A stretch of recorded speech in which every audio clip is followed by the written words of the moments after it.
สวัสดีครับท่านผู้ฟังทุกท่านในโลกของการรักษาความสงบเรียบร้อยและภารกิจพิเศษมีกลุ่มบุคคลที่ต้องเตรียมพร้อมสำหรับทุกสถานการณ์แม้แต่ภารกิจที่ต้องปฏิบัติการจากฟากฟ้านั่นคือเจ้าหน้าที่ตำรวจสายลุยผู้ที่ต้องผ่านด่านสำคัญอย่างหลักสูตรกระโดดร่มหลักสูตรนี้ไม่ได้เป็นเพียงการเรียนรู้ทักษะการกระโดดหากแต่เป็นการบ่มเพาะจิตวิญญาณความกล้าหาญและวินัยที่จะนำไปสู่ความสำเร็จในภารกิจสุดท้าทายบนท้องฟ้าอันกว้างใหญ่ในวันนี้เราจะมาทำความเข้าใจกันว่าหลักสูตรกระโดดร่มสำหรับตำรวจสายลุยนั้นมีความสำคัญอย่างไร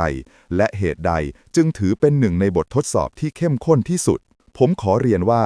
การกระโดดร่มไม่ใช่แค่กิจกรรมผาดโผนเพื่อความสนุกสนานแต่สำหรับเจ้าหน้าที่ผู้พิทักษ์สันติราษฎร์แล้วมันคือเครื่องมือสำคัญที่อาจชี้เป็นชี้ตายในสถานการณ์คับขันได้เลยทีเดียวครับการปฏิบัติภารกิจพิเศษไม่ว่าจะเป็นการเข้าควบคุมพื้นที่ที่เข้าถึงยากการช่วยเหลือตัวประกันในพื้นที่ห่างไกลหรือการแทรกซึมเข้าสู่เป้าหมายที่อยู่กลางป่าเขา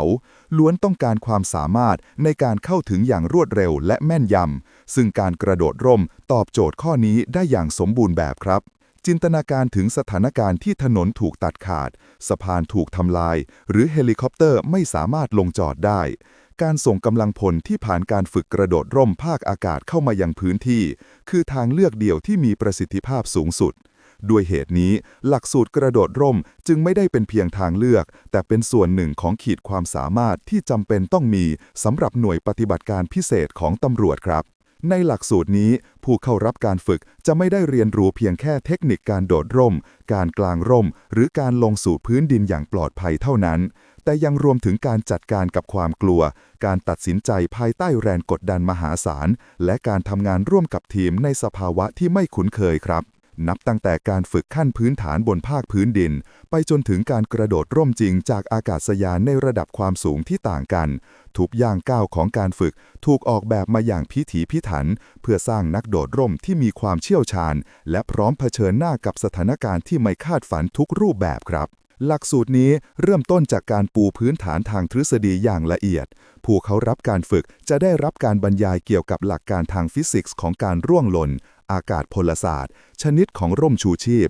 ส่วนประกอบต่างๆและการตรวจสอบอุปกรณ์อย่างถูกต้องครับนอกจากนี้ยังมีการฝึกปฏิบัติในสถานการณ์จำลองเช่นการกระโดดจากหอสูงจำลองเพื่อให้ร่างกายและจิตใจคุ้นชินกับการเคลื่อนที่ในแนวดิ่งและการตอบสนองต่อสถานการณ์ฉุกเฉินต่างๆครับการเตรียมความพร้อมทางร่างกายเป็นสิ่งสำคัญอย่างยิ่งผู้เข้ารับการฝึกจะต้องมีสภาพร่างกายที่สมบูรณ์แข็งแรงมีความอดทนสูงและปราศจากโรคประจำตัวที่อาจเป็นอันตรายต่อการกระโดดร่มครับเพราะการกระโดดร่มแต่ละครั้งนั้นร่างกายต้องรับแรงกระแทกและแรงกดดันที่สูงมากครับนอกเหนือจากความแข็งแรงทางกายภาพแล้วความแข็งแกร่งทางจิตใจก็เป็นปัจจัยชี้ขาดความสำเร็จครับ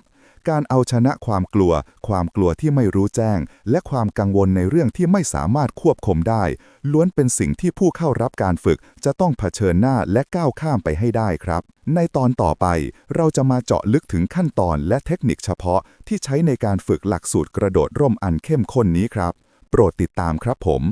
เรายังคงอยู่กับเรื่องราวของหลักสูตรกระโดดร่มบททดสอบสำคัญสำหรับตำรวจสายลุยนะครับหลังจากที่เราได้ทราบถึงความสำคัญและพื้นฐานของการฝึกไปแล้วในตอนที่ผ่านมาวันนี้เราจะมาเจาะลึกถึงขั้นตอนการฝึกภาคปฏิบัติที่จะเปลี่ยนจากผู้ที่ไม่เคยมีประสบการณ์ให้กลายเป็นนักโดดร่มมืออาชีพพร้อมปฏิบัติภารกิจได้อย่างแท้จริงครับหัวใจของการฝึกกระโดดร่มภาคอากาศคือการสร้างความคุ้นเคยกับสถานการณ์จริงตั้งแต่ก้าวแรกออกจากอากาศยานไปจนถึงการลงสู่พื้นดินอย่างปลอดภัยซึ่งแต่ละขั้นตอนล้วนมีความซับซ้อนและต้องอาศัยความแม่นยำสูงครับเริ่มต้นด้วยการกระโดดร่มแบบ Static Line หรือการโดดร่มแบบสายดึงกระตุกอัตโนมัตินี่คือด่านแรกที่สำคัญที่สุดสำหรับผู้เข้ารับการฝึกครับโดยสายร่มจะถูกผูกติดอยู่กับเครื่องบินเมื่อผู้โดดออกจากเครื่องบินร่มชูชีพหลักจะถูกดึงให้กางออกโดยอัตโนมัติภายในเสี้ยววินาทีการฝึกรูปแบบนี้มีวัตถุประสงค์เพื่อสร้างความมั่นใจและลดความตื่นเต้นในขณะที่ต้องก้าวออกจากอากาศยานเป็นครั้งแรกครับผู้เข้ารับการฝึกจะถูกสอนให้จัดระเบียบร่างกายในท่าที่ถูกต้อง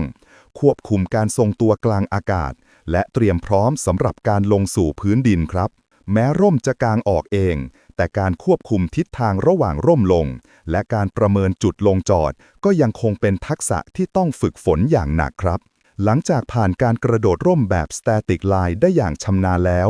ขั้นต่อไปคือการฝึกกระโดดร่มแบบ Free Fall หรือการโดดร่มแบบกระตุกร่มเองนี่คือจุดเปลี่ยนที่แท้จริงของการฝึกครับผู้โดดจะต้องดิ่งพระสุธาอย่างอิสระเป็นระยะเวลานานหลายวินาทีก่อนที่จะกระตุกร่มชูชีพหลักด้วยตัวเองครับการฝึก Free Fall เริ่มต้นจากความสูงที่เพิ่มขึ้นเรื่อยๆตั้งแต่ไม่กี่พันฟุตไปจนถึงระดับความสูงมาตรฐานที่ประมาณ 12,000 ฟุตจากระดับน้ำทะเลปานกลางครับในระหว่างการ Free Fall ผู้โดดจะต้องเรียนรู้การควบคุมร่างกายกลางอากาศการใช้ท่าทางต่างๆเพื่อปรับทิศทางการทรงตัวการหมุนตัวและการเคลื่อนที่ไปในทิศทางที่ต้องการครับทักษะเหล่านี้มีความสำคัญอย่างยิ่งต่อการรวมกลุ่มกับเพื่อนร่วมทีมกลางอากาศหรือการหลบหลีกสิ่งกีดขวางและการเข้าสู่จุดลงจอดเป้าหมายอย่างแม่นยำครับการฝึก Free Fall ยังรวมถึงการจำลองสถานการณ์ฉุกเฉินต่างๆเช่นร่มไม่กางหรือร่มพันกันผู้เข้ารับการฝึกจะต้องตัดสินใจอย่างรวดเร็วและถูกต้องในการปลดร่มหลัดและใช้ร่มสำรองครับการตัดสินใจที่ผิดพลาดแม้เพียงเล็กน้อยอาจนำไปสู่ผลลัพธ์ที่ร้ายแรงได้ดังนั้นการฝึกซ้ำแล้วซ้ำเล่าในสถานการณ์จำลองและการประเมินผลอย่างเข้มงวดจึงเป็นหัวใจสำคัญของขั้นตอนนี้ครับนอกจากทักษะทางเทคนิคแล้วการฝึกกระโดดร่มยังเน้นไปที่การสร้างความอดทนทางจิตใจครับการเผชิญหน้ากับความกลัวความกดดันและการต้องพึ่งพาสัญชาตญาณของตนเองล้วนเป็นการเสริมสร้างความแข็งแกร่งทางจิตใจอย่างมหาศาล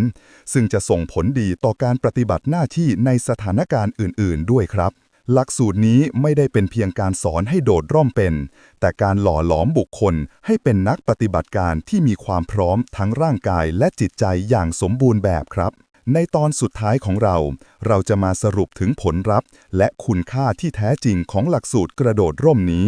ที่มีต่อการปฏิบัติภารกิจของตำรวจสายลุยครับและคุณสมบัติที่สำคัญที่สุดที่ผู้ผ่านการฝึกจะได้รับกลับไปโปรดติดตามครับผมเดินทางมาถึงบทสรุปของเรื่องราวหลักสูตรกระโดดร่มสำหรับตำรวจสายลุยกันแล้วนะครับตลอด2 ตอนที่ผ่านมาเราได้ทำความเข้าใจถึงความสำคัญและขั้นตอนอันเข้มข้นของการฝึกฝนนี้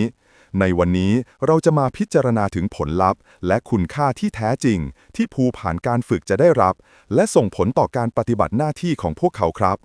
การสำเร็จหลักสูตรกระโดดร่มไม่ได้เป็นเพียงการได้รับใบประกาศนียบัตรหากแต่เป็นการผ่านบททดสอบที่ยิ่งใหญ่ทั้งทางร่างกายและจิตใจครับ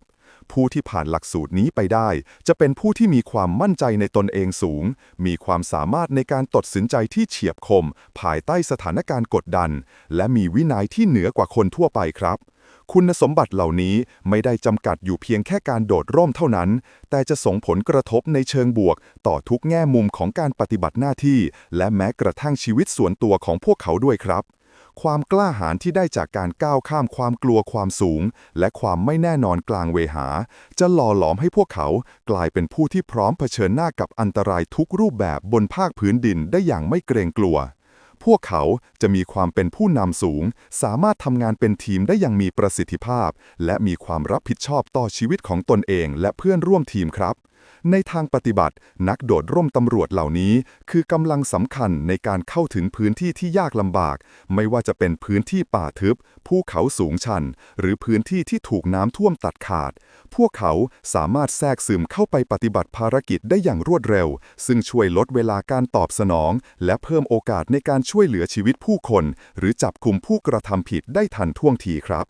นอกจากนี้การเป็นนักโดดร่มยังเป็นสัญลักษณ์ของความมุ่งมั่นและความเป็นมืออาชีพของหน่วยงานตำรวจครับมันแสดงให้เห็นถึงความพร้อมในการรับมือกับความท้าทายทุกรูปแบบและความเสียสละของเจ้าหน้าที่ในการฝึกฝนตนเองให้มีขีดความสามารถสูงสุดเพื่อประโยชน์สุขของประเทศชาติครับหลักสูตรกระโดดร่มจึงไม่ใช่แค่การฝึกเพื่อเพิ่มทักษะส่วนบุคคลแต่เป็นการลงทุนเพื่อเพิ่มศักยภาพของหน่วยงานให้สามารถรับมือกับภัยคุกคามที่มีความซับซ้อนมากขึ้นในปัจจุบันและอนาคตครับ